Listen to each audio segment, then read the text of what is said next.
I want to welcome you all to our Dodd Ford Bridge restoration celebration. I'll make a couple of preliminary remarks and then we'll hear from our first speaker. For those of you who have taken a wonderful tour on our new platform, I want you to know that this was built with funds supplied from the Amboy Area Community Club, thanks to the estate of Bonnie Renford, and the work was done primarily by Marty Aldinger over there. So let's give Marty a hand. Did a beautiful job. As most of you know, we've been working on this for a number of years, and I wanted to introduce the members of the Dodd Ford Bridge Preservation Society. Most of them are out there. Is Sandra Arsimon, are you out there? Sandra? There she is, Sandra. And Verla Bash. Verla? There's Verla over there. She's a little short, but you can see her. And Lisa Lindbergh, you all know. And then for the guys, there's myself and Les Curry. I don't know where Les is. And Steve Kittleson, where are you? Right here. Okay. Oh, anyway, that's the Dodd Ford Bridge Preservation Society. This is the culmination of about 10 years of work between members of the community and Blue Earth County and folks in the Historic Bridge Preservation group. And so we want to have a few remarks, and then we'll get on to eating dinner at 5:30, which is, I know, what you guys want. Okay. Well, first, remarks are going to be given by Tom Hagan. Tom is a professor at the MSU and kind of a famous preservationist around the area. So, Tom, why don't you come up and make a few remarks?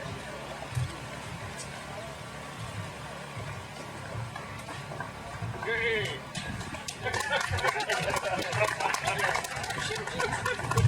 The first remarks today are a result of Kitty Henderson, who was unable to attend, but she's from the Historic Bridge Foundation, and she asked that we would read this announcement. History is our collective memory, and preservation of that memory brings us together as a community and helps to provide a sense of place, which in turn contributes to community pride. The passion and determination of the citizens of Amboy and Blue Earth County demonstrates how community pride and grassroots organization can result in the preservation of a local landmark, such as the Dodd Ford Bridge. The Historic Bridge Foundation is privileged to have been a partner in these efforts and commends the Amboy community for their tireless efforts to preserve a beloved landmark.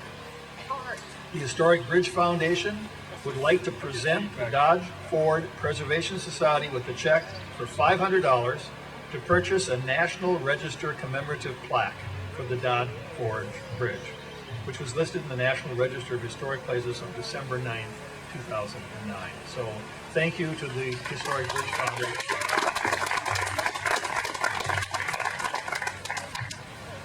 I'm going to follow the advice of Mark Twain, who said when giving a public speech to be brief, to be sincere, and then to be seated. So we'll keep this short. All right, we're timing you, Tom.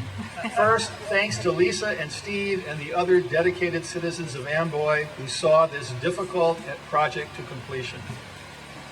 Oh, let no one here think that it was not difficult or that there were not dark hours when all appeared lost.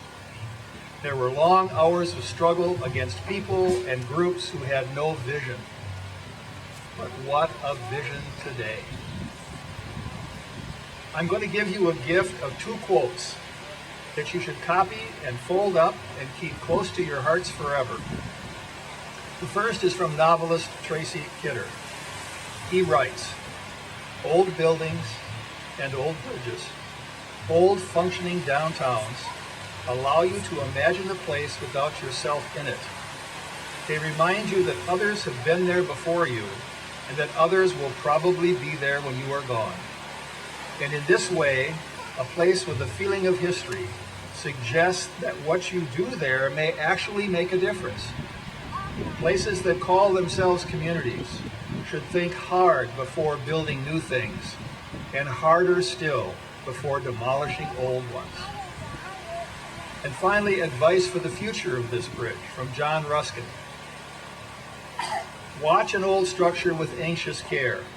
Guard it as best you may, and at any cost, from every influence of dilapidation. Count its stones as you would jewels of a crown.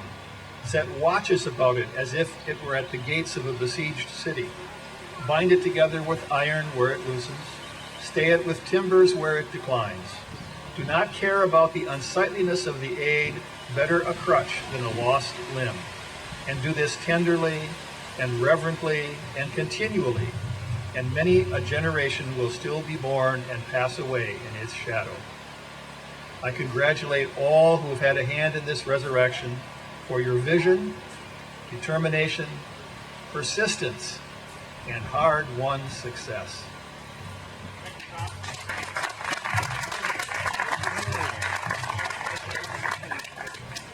I'm sure most of you know this project took a lot of work from a lot of different actors, particularly in the government at various levels.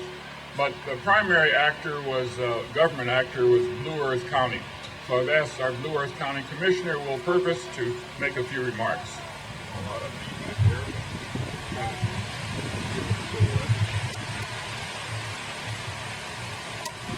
Thank you.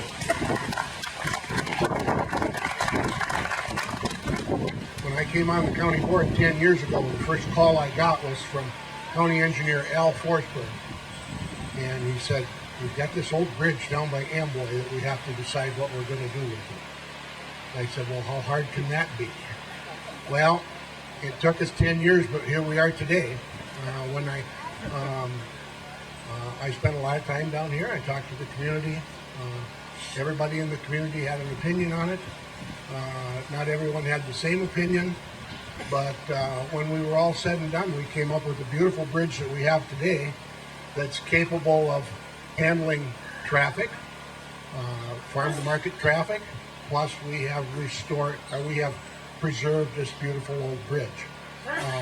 The real person that's responsible for that is Al Forsberg. He's the man that came up with the vision. He came to us one day and he said, I was up in the cities and I saw something that I think will work for the Dodd Ford Bridge. So I'm going to turn it over to Al and let him talk about how he made this happen. Al's really the guy that came up with the idea that we have today. So, thank you.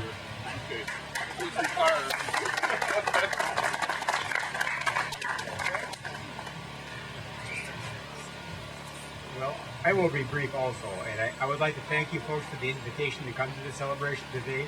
It's a wonderful thing, really. I'm thoroughly enjoying it. The beautiful platform that you folks have built, and the horse team, and the cars, and all the people, and it's wonderful. This has really been a special project in my long career that was a challenge. It was difficult, but it's also a very, very rewarding project. And it's a testament to patience. As you've remarked, it took 10 years to get here. Persistence. During that time, nobody gave up. We kept looking for solutions, and we kept talking to each other and working towards a conclusion. It's a compromise also, really. You know, there was a need for a farm-to-market bridge and a bridge to provide emergency access for folks. There was a need to preserve a historic structure, and at times they seemed like they were in conflict and we'd never get there. But we came up with a compromise that does work. The historic structure has been preserved, not perfectly. There are steel beams and there's new concrete abutments underneath it. Transportation is provided for the farm-to-market and emergency vehicles. Not perfect, it's restricted in width and height. But it works for everyone. Not perfectly perhaps, but it works for everyone. That's wonderful. One of my concerns was that we'd be able to get a motor grader and a tandem snowplow truck through it when this was done. And I went out there in the shop with a tape measure and I crawled over that motor grader, top to bottom, top of the exhaust stack, side to side, went to a tandem truck with the wing up, not down, and measured it, and yeah, they just barely fit. And so I called the maintenance superintendent yesterday, and I said, okay, have you gone through it with those devices? And yes, a motor grader does fit through it, and a tandem truck does fit through it, so we'll be able to have a route here rather than have to turn around and then hire a snowplow pickup type truck for the bridge. A lot of agencies involved, as you mentioned, and just a few of them that come to mind. The Army Corps of Engineers, because of the water. the SHPO, the State Historic Preservation Office, the Minnesota DNR, the Board of Water and Soil Resources, the MPCA, and then MnDOT, of course, was really very helpful in moving forward. The State Aid Office, the State Aid Bridge Office, and the State Cultural Resources folks. One of the things that came out of that permit process was mitigation was needed because the bridge has been changed. There are steel beams underneath it taking the weight. And so we worked with the Amboy community, designed a mitigation plan. That was submitted after several iterations, approved, and I'm standing on it now. The mitigation plan was constructing the walkway, the observation deck, and the interpretive signing. All very nicely done and done by the Amboy community. The treated creosote plank you see are bridge deck for the old bridge. The contractor cooperated by salvaging the rock you're sitting on over there. That's from the abutments. The contractor salvaged those. The county moved them around. County highway forces built the turnout that you see where the event is taking place. So a lot of people involved. But you know, really, in the end, this was a partnership. This is a citizens project, the taxpayers project, as reflected through the elected officials and all these agencies. But really vital to it was the county board. They stuck with it through those 10 years, and the engineers' crazy ideas going from one thing to another. And the Will never lost, at least he never told me he lost faith. And he never got ticked off in the process, so really it's a wonderful thing, and I want to thank you for inviting me to the, I want to thank you for allowing me to be your county engineer for 28 years and working on projects throughout the county, serving the citizens. That's a beautiful golden retriever. I love your dog. And I want to thank you for inviting me to your celebration today. Thank you.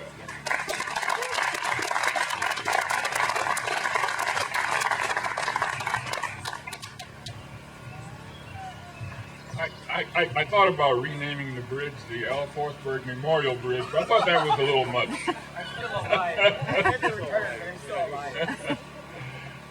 We were supposed to have some remarks by one of the descendants of the engineer who designed this bridge, Lawrence Henry Johnson, back in 1901, but I think she had to take her dad home. But that was Kristen Johnson, and I hope some of you got a chance to talk to her. She's the great granddaughter of Lawrence Henry Johnson. She brought along her father, who was the grandson of Lawrence Henry Johnson. So some of us got to talk to him, and that was really cool. Well, the other part of the history is the community, the area, who lived here. So we want to invite a person who lived here to come up and make a few remarks. Ruth Tolan Green. Ruth, shall I put this thing down, or can you handle this? Go for it.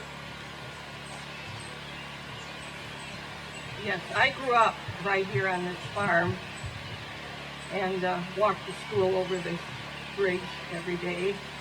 And my brother Newton Tolan couldn't be here today, but he and I have many memories of this bridge.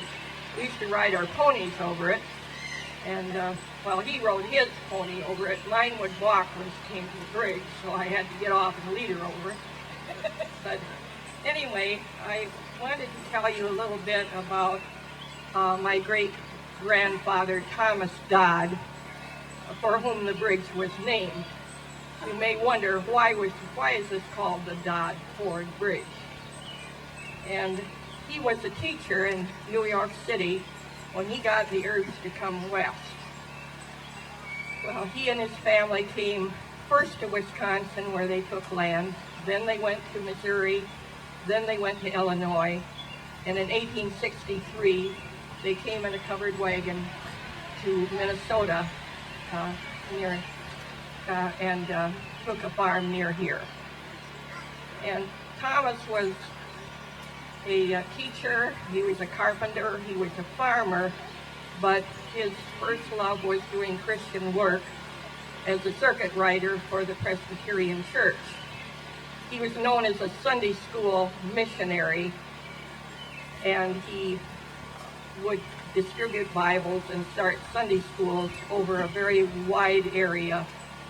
I think some 1,500 miles he would sometimes ride. And some of those Sunday schools developed into churches.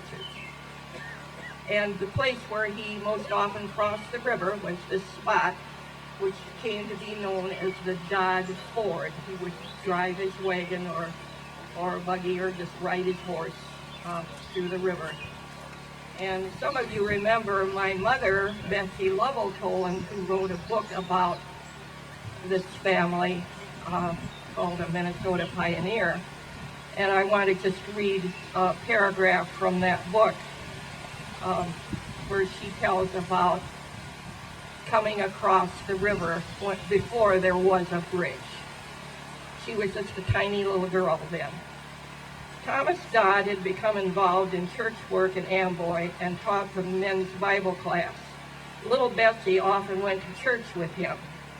When the Blue Earth River was not too high, they would ford it at about the same place where the Red Bridge now stands. She was always a little afraid and would hold her small toes tightly curled in her high-button tasseled shoes until they were safely across. One Sunday he forgot his Bible, so back he drove across the river for the Bible, and then once more across to town and church.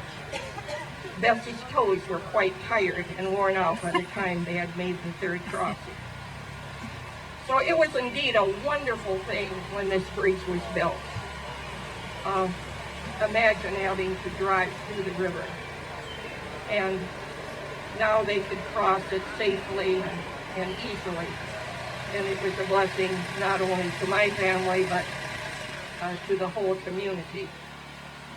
And we really need to honor all these people that have worked so long and hard to preserve this wonderful historic place.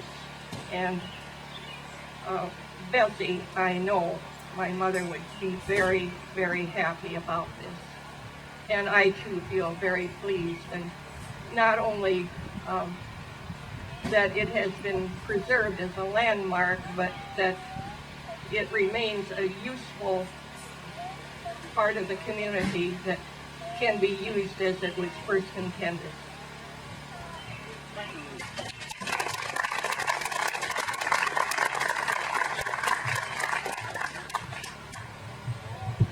You can see this bridge means a lot to a great many people for a great many reasons. So, with that, thank you all for coming. Enjoy the rest of the day, and dinner should be served. Thank you.